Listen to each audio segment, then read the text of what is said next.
10 o'clock, the city of Pickens is withdrawing from the Pickens Regional Joint Water System, but the two not seeing eye to eye on this decision. Yeah, members of the Water Systems Board addressing Pickens County Council last night about some of the major concerns the change is creating.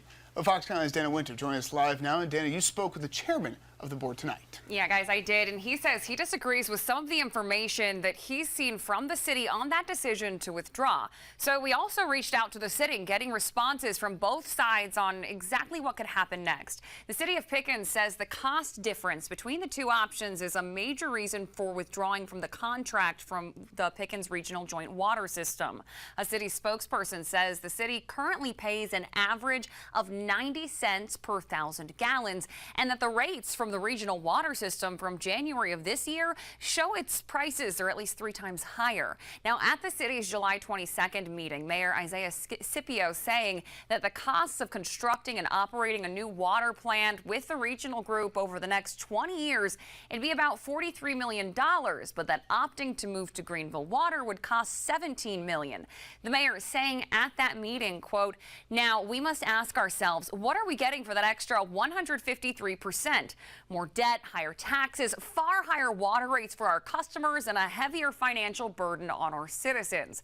But the chairman of the Pickens Regional Joint Water System, Tom Ponder, disagrees about the cost, that $43 million figure, and the bill customers would see. That's nowhere in the ballpark as to where we are. But unfortunately, we haven't had the opportunity to sit down and talk with the city, which we'd be more than glad to. You know, I told them last night in a meeting with county council that, you know, we'd be glad to sit down across the table, and if they didn't want to talk to our board, we'd get our numbers crunchers together with theirs and let them sit down, and, you know, then they could look at costs.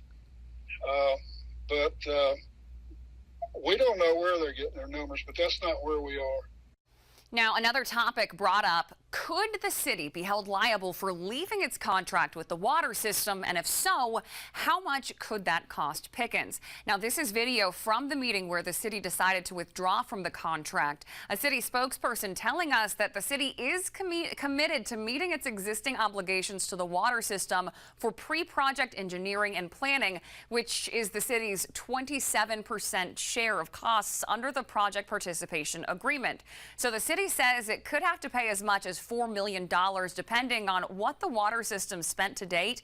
But the chairman of the water system saying the decision could also cost the city in other ways. When they signed the consent agreement, they understood, the city council and the mayor at that time, and I believe the current mayor was on that city council, they understood that they could pull out, but they would have no representation on the board. But once the plant got up and running, according to consent agreement, they'd have to buy their water through the joint regional. And, you know, our position right now is we're moving ahead, and we'll just, you know, deal with it as it comes. Well, the city's temporary agreement with Greenville Water is set to last for 6 months. And in that time, Chairman Ponder says if they decide to change their mind and go back to the regional water system, they're still more than happy to take them back. I'm Dana Winter for Fox Carolina News.